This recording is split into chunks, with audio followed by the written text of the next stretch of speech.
You wouldn't build a house without a foundation, so don't build your business without one. This is Mindset Monday, where we lay out the tools, frameworks, and mindset you need to scale your contracting or trading business today.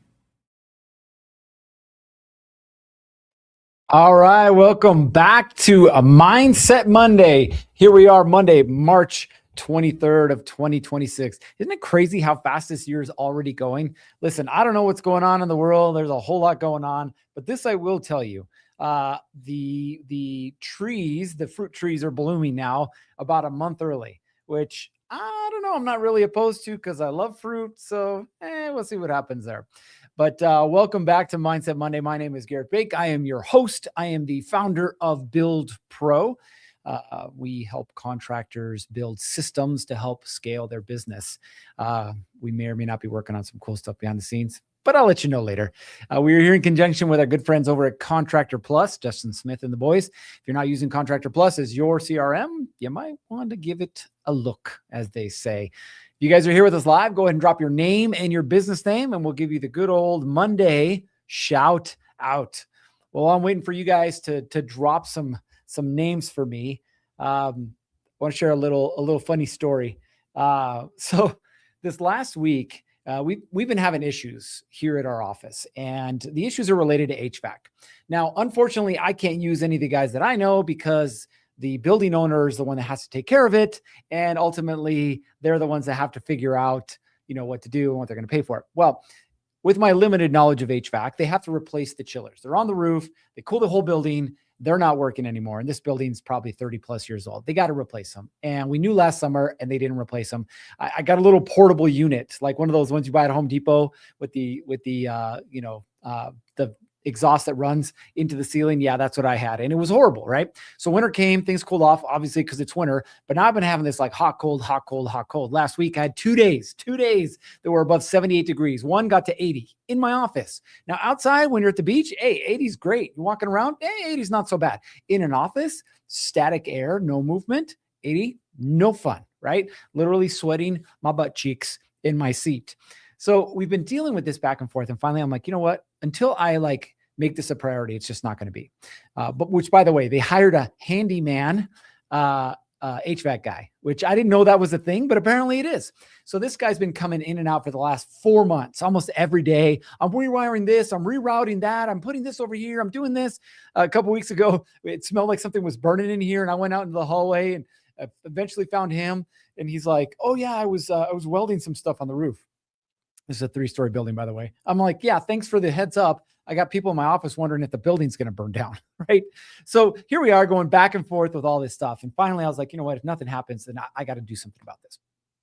And so I called my commercial agent and I was like, "Hey man, here's what's going on. And we might need to find a new space." So we're playing back and forth, phone tag and whatnot. Well, this was actually a point of frustration for me. And I'll tell you why. Don't worry, it'll come back to you. This was a point of frustration for me because for me, when someone asks me to do something and I'm in a committed relationship with them, well, I'm probably going to do it. Why? Because I want that relationship to continue, right? So I ask for a list of properties and we give them the criteria, right? Well, I don't hear back from him for 2 days. And then finally he reaches back out. He's like, "Sorry, been with this big commercial client," which I totally understand, right? Like I'm a little guy and he's talking to some guy that wants 80,000 square feet. I want like 3,000. Right? So yeah, there's bigger money in that. Totally get it. But I didn't like the lack of communication. Right? And then I'm like, "Well, what about Friday? Can you go out with us on Friday? Here's a list. My wife's already gone through LoopNet and all these different places. Here's a list. Can you help us with this?" And he's like, "Well, I've already committed to go out of town with my wife and my kid, but send me the list and I'll have my assistant work on it." I was like, whatever. So my wife and I created the list. She's like super organized. So she created this driving chart to okay, which location to go to first based on their geographical area. It was awesome. We visited 8 spots on Friday, right? Now, why am I telling you this? Not because I need your HVAC services, but I probably do, but I can't do anything about it. And not because I want you to feel guilty or sorry for me. I'm telling you this because I want you to think about it from the perspective of you being the contractor working with a client, right? Now, this may be a one-off client, right? Mrs. Jones, you replace her drain or, you install a ceiling fan or you redo her roof, whatever it is that you do, right? Might be something simple like that. Or it could be something more complicated or more established, right? We talk about you're working with a GC and you want to keep working with that guy. Well, I will tell you right now, having played both sides, I will tell you right now that the most important thing in the world when it comes to business is a very simple thing. Do what you said you were going to do. That's it. Do what you said you're going to do. Which, by the way, honesty, the best policy. Okay. If you can do something, then commit to doing it and do it. If you can't, it's okay to say, like, I'm sorry, I can't do it, but don't overcommit to something that you think you can do, or you're somehow going to figure out and you can't do it. Right? Nothing worse. Nothing worse. I literally had a GC reach out to me earlier today, and he had posted online about needing a plumber, and I'm like trying to get a hold of him. He didn't respond. And basically what he was frustrated with was his plumber raised prices and didn't tell him about it. Right? Like, hey, listen, we all got to raise prices, right? But be honest about it. Communicate about it. Don't just like surprise somebody with like, hey, surprise, here you go. You thought it was going to be $5,000. It's actually going to be 10, right? Nobody wants that. Now, before we continue, let's welcome those who are here with us. We got NSP Construction out of Ironwood, West Virginia. Welcome.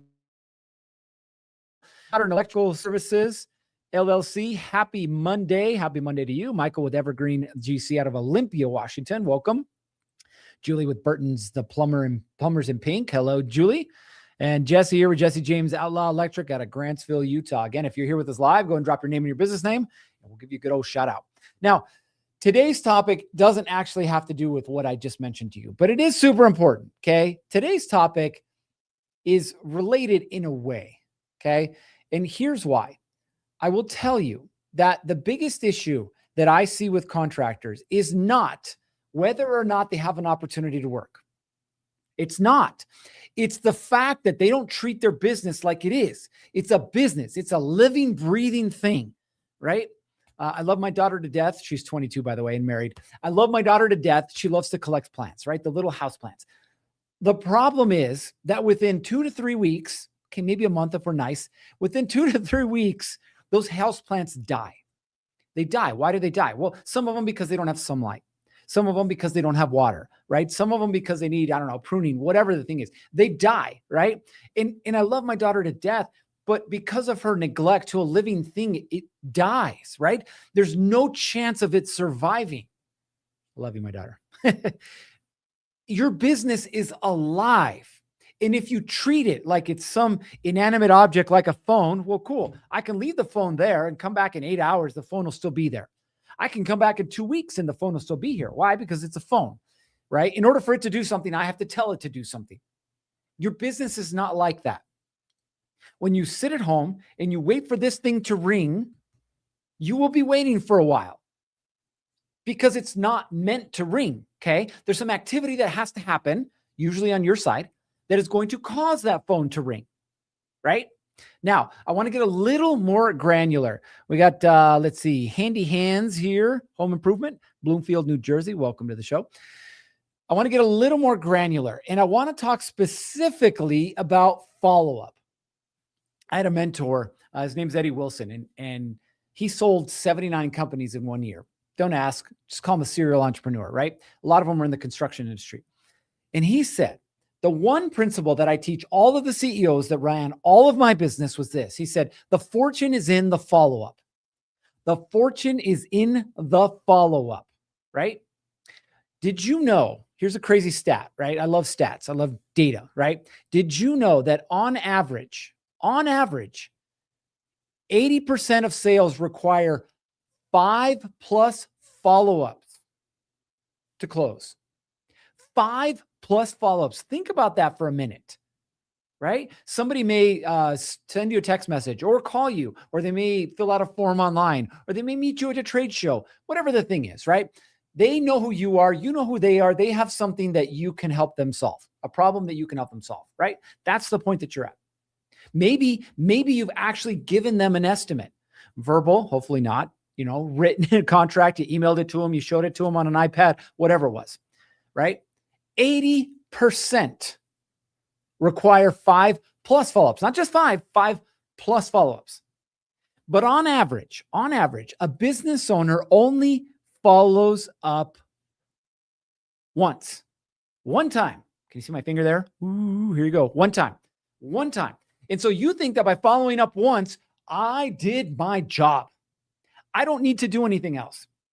Because I followed up once, they should reach back out to me. I sent them a phone call. I sent them a text message.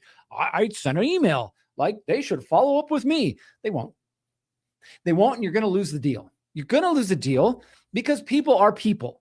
And you can get mad at the fact that they're distracted, they're busy, they're ignorant, they're whatever. You can get mad at that, or you can understand human psychology and realize I, as the business owner, need to learn how to follow up properly. Case in point, new client, they're plumbers.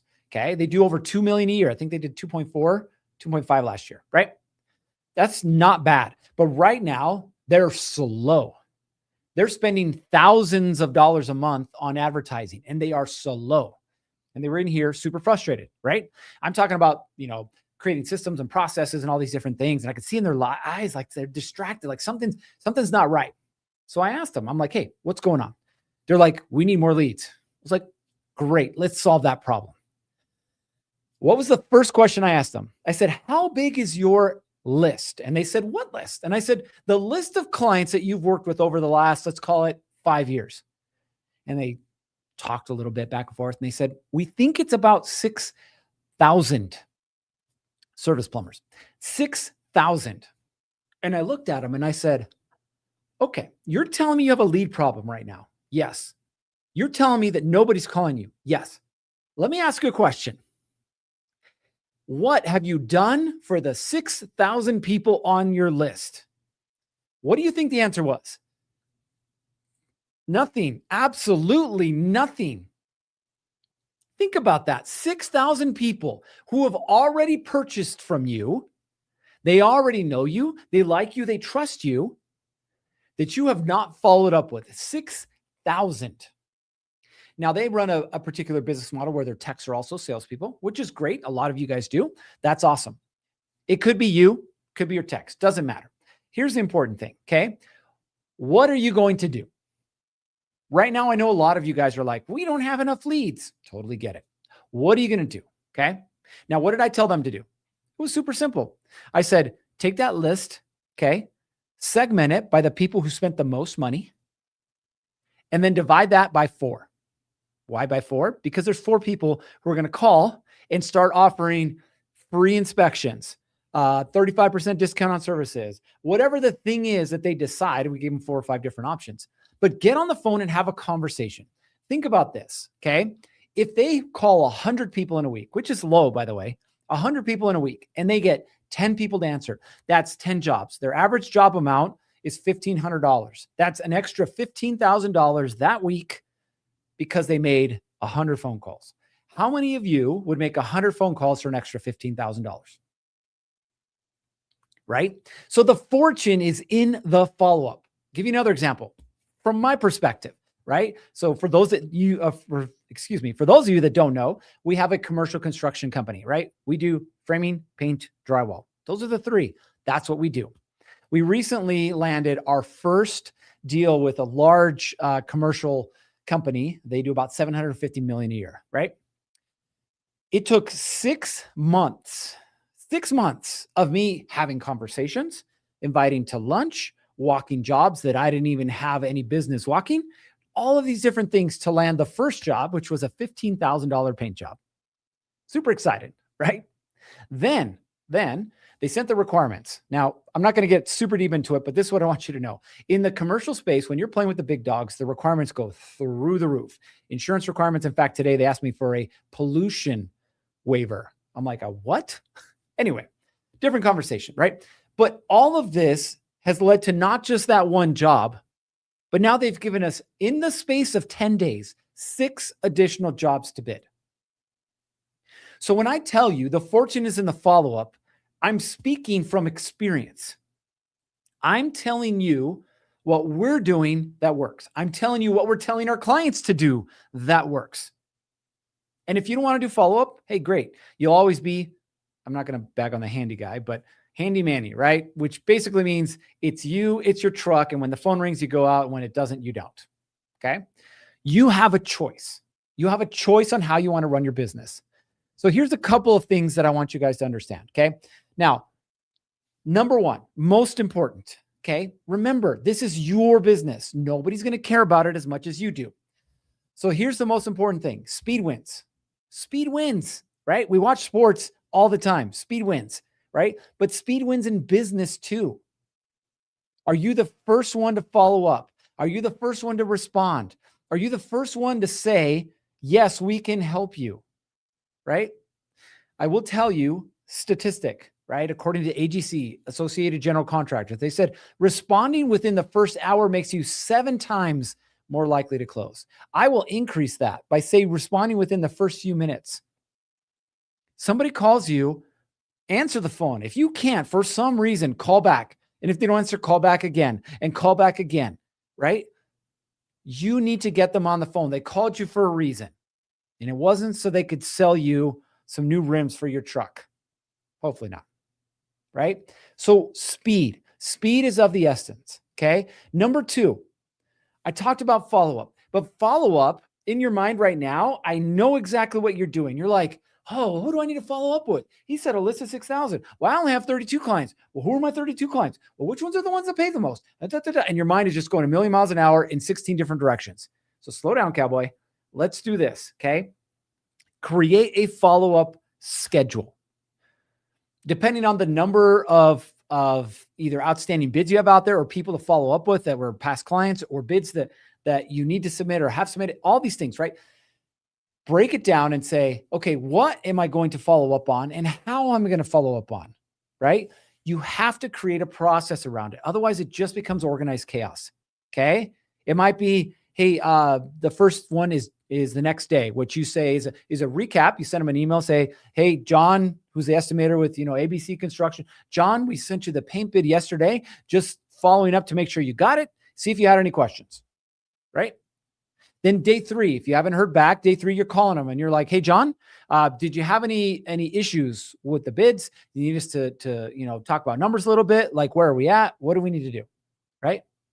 And then day 5, right? You might stop by the office, right? Now, obviously with homeowners, it's a little different, but the point is you have a follow-up process. It's all about the process. Okay. If you already submitted a bid, you were in person, you went to go look at Mrs. Jones' water heater. She says, I'm not really sure. You couldn't close her there. Great. Do you just walk away and never respond back and wait for her to call you? Or are you on it? Mrs. Jones, I appreciate you letting us into your house yesterday. We'd love to come back and see what we need to do to get this going for you, right? Like follow up. You're not always going to have the best what's the word? The thing I'm trying to say. You're always not going to be the most eloquent, right? You're not going to say the right thing every single time, but that's not what it's about, right? They want to value you. Like this person's on top of it. They've called me twice. They've texted me 3 times. They sent me 2 emails. Like this means something to them. They're going to want to take care of me, right? If it's not scheduled, though, it won't happen. Now, why is it that this system works? Okay. After working with literally over 1,000 contractors, between the workshops that I've done, clients we've had, like all the different things I've done over the years, we've worked with over 1,000 contractors. Here's a list of why I know that this system works. Okay. Timing beats talent. Timing beats talent. You're not always going to know what to say or how to say it. Okay. But you need to understand people, again, are people. They don't always say no. They get busy. They forget. They hesitate. They get overwhelmed. They get distracted, right? They're humans, just like you and I. They're humans. And so our job is to say, I'm here to remind you of the value that we bring. I'm here to remind you why it is that you said you wanted to do that. I'm here to remind you how much better your life's going to be when we do the thing, replace your water heater, put in the ceiling fan, whatever the thing is. Okay. Remember this. Okay. The best contractor doesn't always win. I see this all the time. The best contractor doesn't always win. The one who follows up does. So this is an invitation that I have for all of you. What can you do this week to follow up that will increase the likelihood of you landing the next job, the next 10 jobs, the next 32 jobs, right? What is the thing for you? For some of you, you have a large existing list and you're waiting for new jobs to come in. Great. While you're waiting, go hit the list that you already have. How much does it cost you to offer a free inspection? How much does it cost you to offer up a free warranty check? How much does it cost you to come by and do a free diagnostic? How much? It doesn't cost you. Yes, it costs you time. I get it. Right. But like, understand that you're going to be paying for marketing one way or another. And there's a higher likelihood of you closing somebody who already knows you than somebody who doesn't. Right. For those of you who are sending out a lot of bids, like, I get it. In the last month, I think we've sent out 32 bids. Like, it's the season of bids, right? Everybody waiting for the weather to change. Everybody waiting for the financing to come through. Like, it's the season of bids. Great. Guess what we do every single week? We pick up the phone and we follow up. Why? Because I know that when that job lands, I've just increased the likelihood of me being the guy that gets the phone call. Every time we have a new contractor ask us for a bid and we don't know who they are, the first thing we do is not actually submit the bid. The first thing we do is get them on the phone, have a conversation with them. Who are you? Who are we? Can we actually help you? And if the answer is yes, great. Now we'll start working on the bid. But that doesn't stop there. Then if they're local, which most of them are for me, right? I call them up and I'm like, hey, I'd love to grab coffee for you or with you. I'd love to grab lunch. Hey, can I stop by the office? When are you going to be by? Right? I want to take what is a very surface level relationship and build it into something solid, long-term, so that they don't go look anywhere else, so that I become their guy. So here's the challenge for you guys today. Look at the follow-up that hasn't been done that you need to do. Whether it's the last 5 bids you sent out, whether it's your existing list that could be in the hundreds or even thousands, what can you do to follow up with them that will increase the likelihood of you landing either that job or the next job? Because I will tell you right now, if you take control, you will win. Period. Hands down, without a doubt. Again, the best contractor doesn't always win. The one who follows up does. That's my challenge for you guys this week. All right. You know what time it is. It's time for you guys to get after it. Make this an amazing week. 3, 2, 1. Off you go.